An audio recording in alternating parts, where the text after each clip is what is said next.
Feeling lost on LinkedIn? Scrolling endlessly past polished profiles without getting noticed? Don't fear. LinkedIn Whisperer Louise Brogan is here to show you the secret sauce. Tune in to Strategy Talks as we crack the code of authentic visibility on LinkedIn and transform your LinkedIn from lonely ghost town to the bustling network hub. Get ready to raise your visibility with Strategy Talks. Here we go.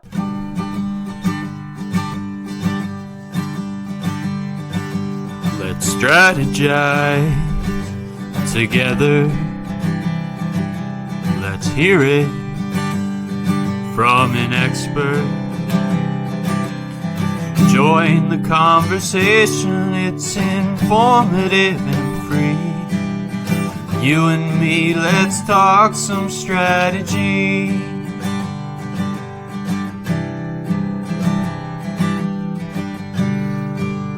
Here's your host, Dorien Morin-van.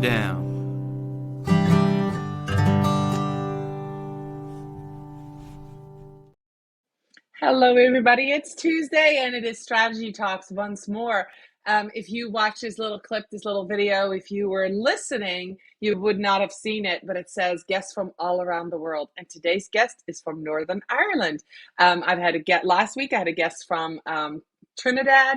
I've had guests from Suriname, the Netherlands. So it's really fun to bring these guests to you for you to learn from. And today we're going to talk about visibility. So without much further ado, I want to bring onto the screen Louise Brogan. How are you today, Louise? I am great, Dorien. I absolutely love the jingle. Yay, I do too. I get questions for those of you watching, listening. My son wrote and sang and recorded that for me. It has a new video with it this year for season 3, but I've used it ever since the 7th episode. So I'm really, really excited for you to hear that. So I see Dr. Shanna Scott is here. Hi, how are you? Welcome, everybody. So those of you who are watching on YouTube or Facebook or LinkedIn, welcome. If you're listening to Strategy Talks as a podcast, I want to make sure that you know you're welcome as well. Louise, we're going to talk about visibility on LinkedIn today. But before we do, let me just tell everybody who you are. Louise Brogan empowers entrepreneurs and professionals to shine on LinkedIn through her boutique agency and popular podcast and YouTube channel, LinkedIn with Louise. A champion of small businesses, she hosts local networks with King Charles and even visited Downing Street, proving the power of LinkedIn for personal growth. So let's talk about that. You went to Downing Street and you met the King together at the same time? No, separately. I've been to Downing Street twice, representing myself as a business. But then last in 2022, November 22, I was invited to Buckingham Palace, and I ended up in a lineup of 10 people meeting King Charles at a reception for small businesses and their contributions to the UK economy, and it was phenomenal. So it was. Awesome. That's great. I see that we have a first-timer here. Shanna Scott says she's a first-timer here, so that's awesome. Louise, we're going to jump right in, right? Yes. So building a genuine network is crucial for visibility. We know that. If you're visible on LinkedIn, you're visible to those who have opportunities for you. How can individuals overcome that fear of that cold outreach or starting meaningful conversations with people they don't know? So for example, Shauna is here. It's first time here. What could we do, or how could we do that cold outreach? I mean, this is an easy one, right? We're live. She's in the comments. We're going to make sure we get to know her. But if you're on LinkedIn, and can you join conversations like that? Can you do cold outreach? It's just a question that I have because sometimes I feel a little worried about that. Yes, absolutely. One of the things that makes it a little bit easier for people to wrap their head around this is if you imagine LinkedIn is like an online version of your favorite industry conference or event. So you and I, maybe we are talking about going to Inbound Live later on this year. So when we go there, and if I flew over to America for this, I might know some people who would be there, but when I walk in the door, I might not have arranged to meet anybody there. So I might walk in the door and I don't know anybody there. So this is me arriving on LinkedIn. I know that people that I've worked with are on here, but how do I find them? And what are they doing? Or what if they're on here, but they never post anything? What am I going to do? So when you, like in a real life event, you see conversations happening on LinkedIn. You might see a live stream on LinkedIn. You might see a LinkedIn audio, and you'll see other people who are attending that conversation or live stream, or even just a post on LinkedIn that you see and you think, oh, that's really interesting what that person said. Oh, look, here's some people commenting underneath it.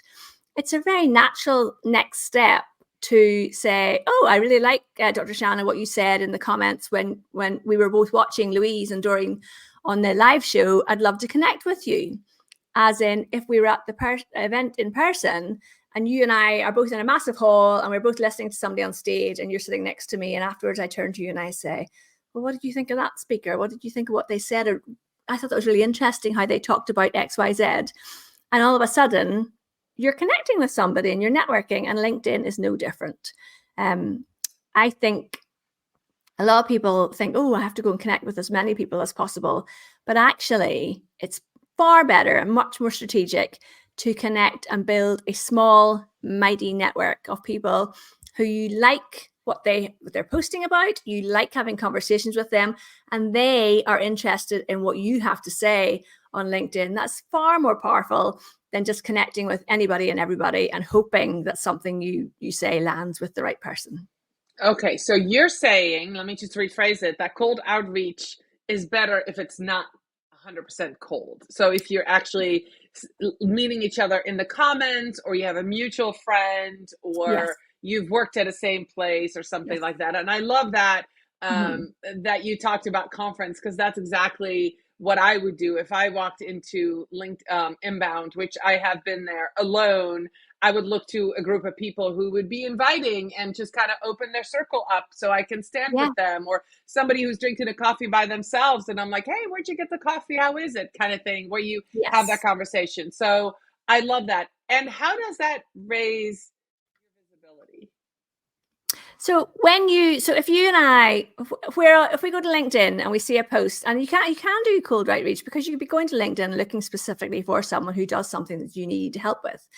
So when you find that person, look down through what their most recent activity is. What are their most recent posts? Have they posted? And half the time, in fact, a lot of the time, they've not posted anything, but they might have commented on somebody else's post. You raise your visibility by commenting on other people's posts. Yes, I absolutely advocate that you share your own content on LinkedIn, but half your work on LinkedIn is actually raising your visibility by commenting strategically on other people's posts. And how is it strategic? Say you work with female entrepreneurs, right? Who else works with female entrepreneurs? Say somebody that owns an online business. Maybe a business coach who works specifically with female entrepreneurs. So your strategy here is go and connect with the person who works with the audience that you want to work with, and somebody who's active on LinkedIn. So when that person posts something on LinkedIn, and there's a nice little trick here, everybody's profile has a little bell on it.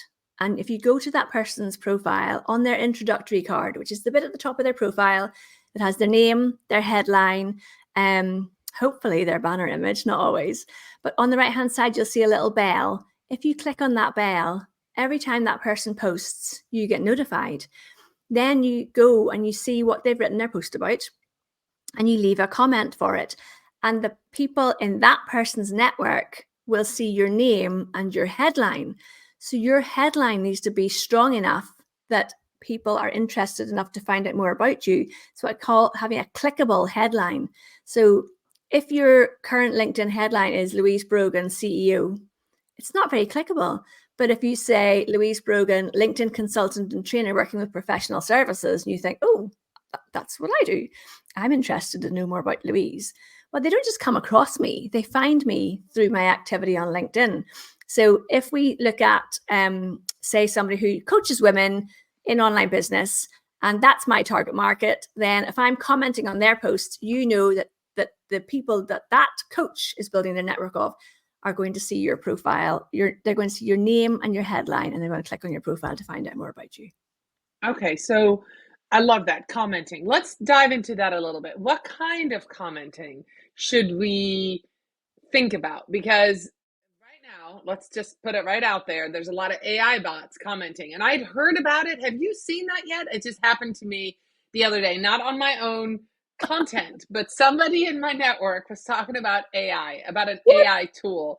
And It's I think because awful. I know it had the word AI in it, there were 5 comments that all started with the same sentence, like pretty interesting or incredibly something about interesting, and they all had the first same line, and Yeah. then it had 2 sentences. So they were all the same size, had the same premise, and they were AI bots. Just have people put their bots on the comments.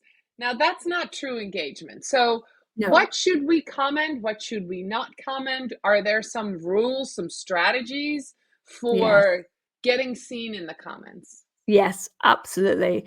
And what I've seen with the AI, they're getting, as with everything, they're evolving and getting cleverer.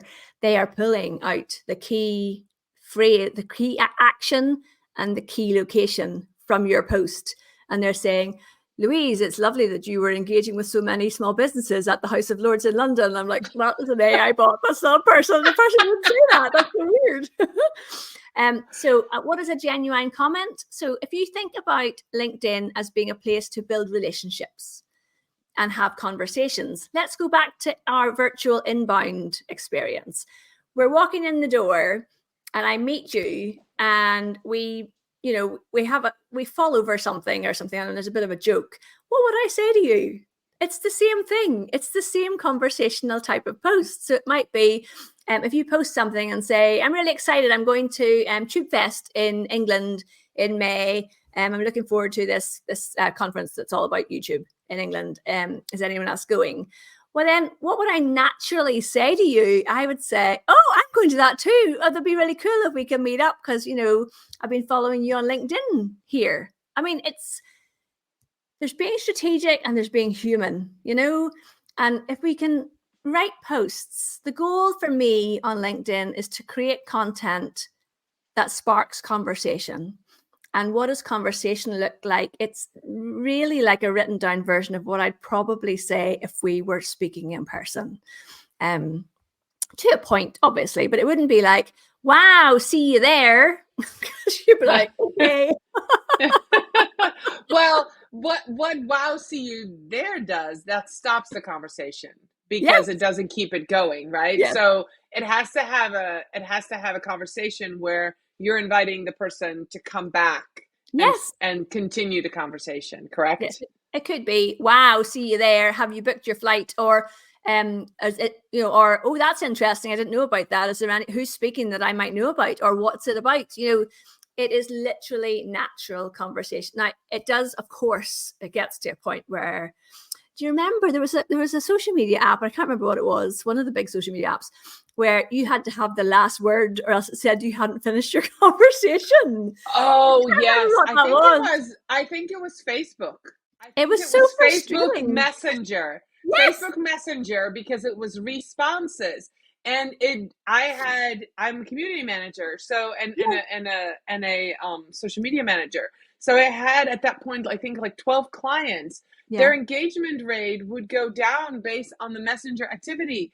If you But didn't have the it was last word. like there was nothing else to say. I would just literally put a dot, or like I couldn't make a message. But yeah, that is crazy. I I remember that. Oh my remember I gosh. remember literally saying to people, I know this sounds really weird, but can you not reply to me now because I need to wrap this message up? And they'd be like, "Okay." And I'm like, "Oh my God, just did it again." You just did it again. I remember that. Oh, I think that was about 5 years ago, 5, 6 years Yeah. ago. I think it I'm drove glad me that, nuts. yes. That was back when I had to do when my business did more social media than just LinkedIn, and it was just one of those silly, frustrating things.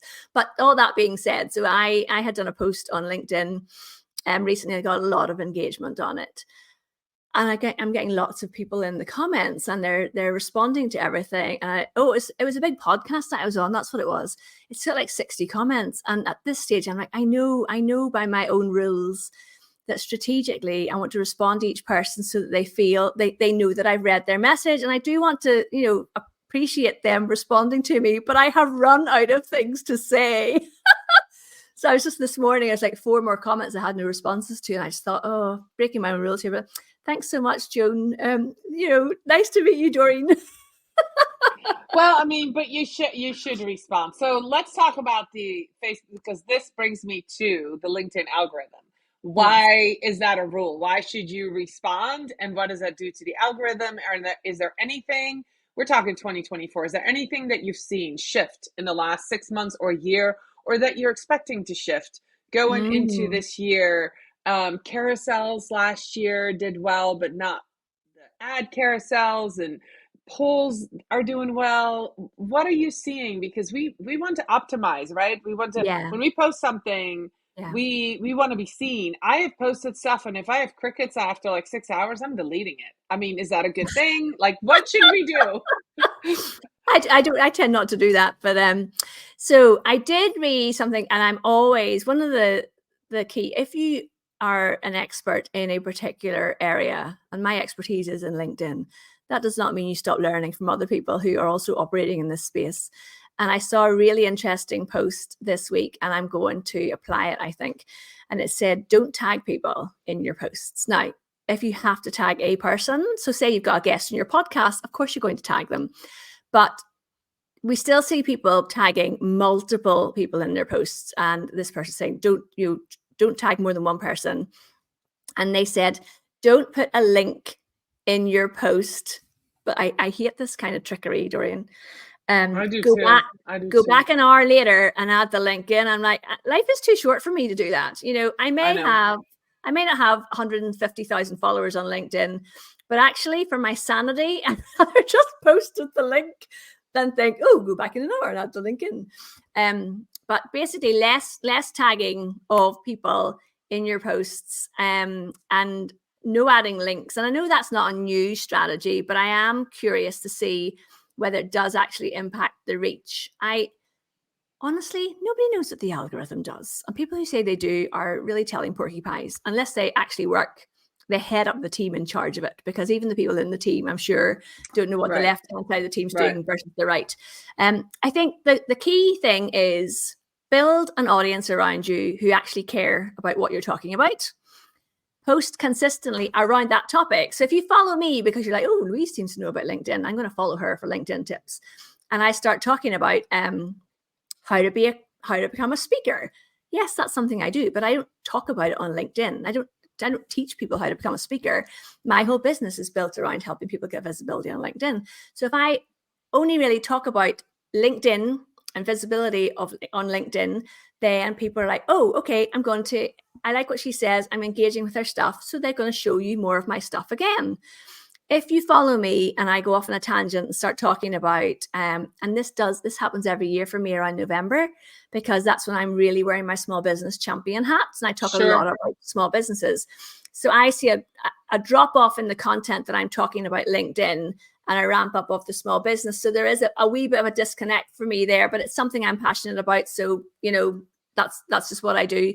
But if you're following me for LinkedIn tips and I just start talking about podcasting and YouTube channels and Facebook and Instagram, then you'd be like, oh, well, I'll just follow somebody else for my LinkedIn tips. So create a network of people that are interesting, and share content that people actually want to hear from you. And I mean, it hasn't changed that much in all the years social media's been around. You want to create content that helps other people. And that is literally why they follow you and engage with you. And that's how you drum up business. And yes, you can footer around with, when do I put my link in? And how many, what if I do go to an event and there's 17 of us in the picture and I want to tag all 17 of them because they're all my friends? Then just do it. Don't overthink it. Right. Well, what I've noticed when I made a podcast image at the end of the year where I tagged all of last year's 2023's podcast guests.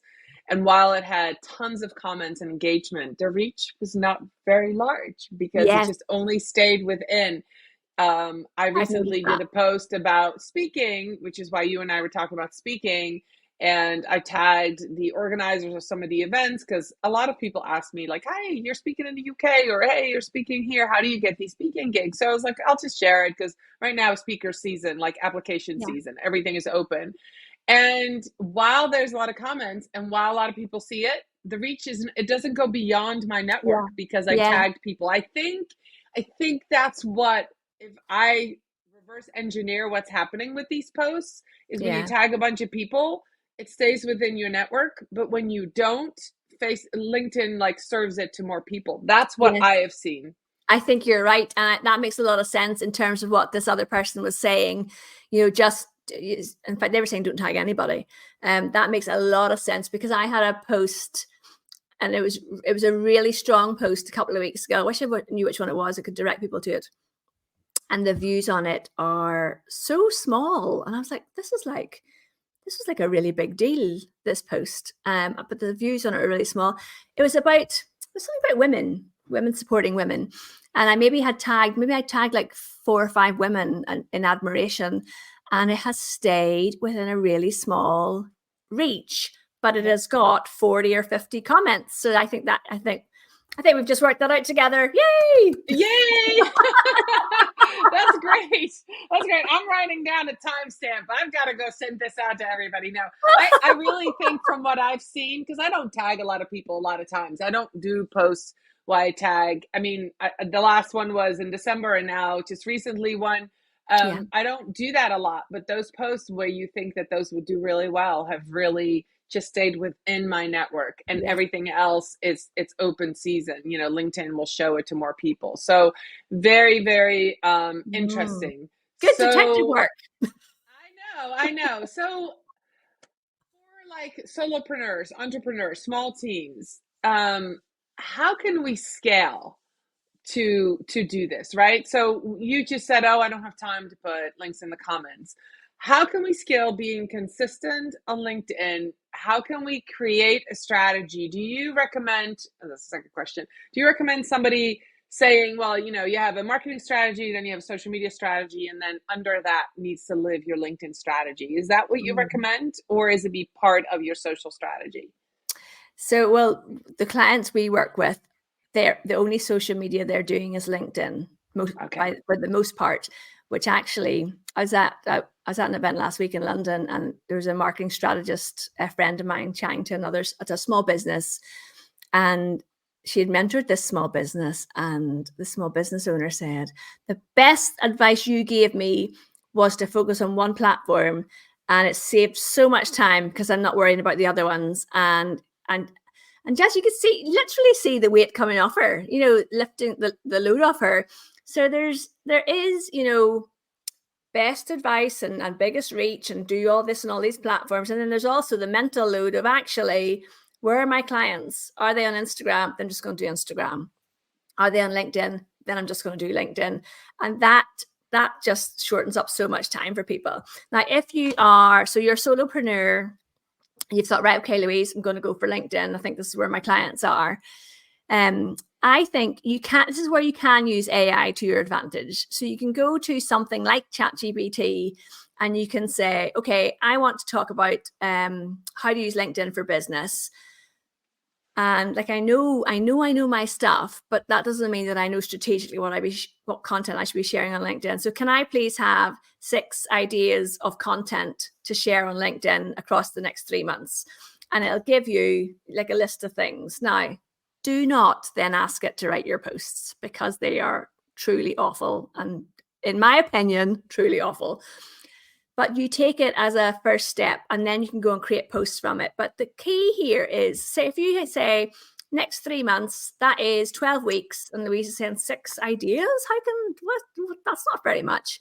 But take one piece and repurpose it. So you've got, maybe it says how to write your LinkedIn profile. Okay, well, Louise, I can create maybe a post out of that. But then you can turn that into a carousel PDF post. You can turn it into a graphic. You can turn it into an audio clip. You can turn it into a YouTube video. You maybe start with one thing. Maybe you start with the video and then you extract the text and turn that into the post. So those 6 pieces of content will easily stretch across 3 months. But having a system in place for doing that, and if you're like, Louise, this sounds like way too much work, get an assistant to help you. Get a virtual assistant. You can get virtual assistants for really reasonable prices who, as long as they know what they're doing, you say, here's my original piece of content. Can you please go and create 4 pieces of content out of this for me to share with my LinkedIn network? And, for solopreneurs especially, we have found, in my agency, we write content for our clients. That's the other option, is you just outsource it to someone like us. But we found for the CEO or the solopreneur or whoever's running the business, 2 posts a week is absolutely plenty on LinkedIn, which is another reason why I like LinkedIn so much. You don't have to think about posting daily. You don't have to come up with like multiple stories per day, all that kind of stuff. I was about to say nonsense, and that's not fair. It's disrespectful to people who have other platforms that they build their stuff on. But you can really raise your profile and your visibility on LinkedIn with honestly 1 or 2 posts a week, because the majority of people are still not posting anything on this platform. Right. Can you make any headway? And this is a side question. Can you make any headway on LinkedIn if all you're doing is posting? And not connecting. You should need to connect with people as well, I think. Yeah. So you need to not just post, you need to connect, but you also need to engage, right? Yes. Yeah. So the 4, I talk about 4 key pillars of LinkedIn. Number 1, get your profile optimized. So important, because whenever you do comment and people go to your profile, if it's not been up to date, it's not been updated in the last couple of years, and what they're reading, they're like, this has nothing to do with me. That's, your foundation piece is having an optimized profile. And I have tons of videos on YouTube that people can do that and just walk through themselves and do that. So get your profile straight. Figure out your content. So you're going to post content. That's pillar 2. Number 3 is build a network of people that you actually want to engage with. And it can be 2 to 3 people a day. And you find them because of the comments they leave on other people's stuff. And then the 4th one is community. So commenting and engaging with the other people's content on LinkedIn. And honestly, Dorien, I think that if you do nothing at all, even if you don't make any posts of your own, you make like 1 post a month, go and engage on other people's content, because people will see your name and your headline, and the people who are interested in what you have to do, they click on your profile and they go and they read your about section. And if it's well written, they reach out to find out more about you. You don't even need to be posting regularly, although I think that you should. This is wonderful. Louise, you are full of great information. So many great points you made.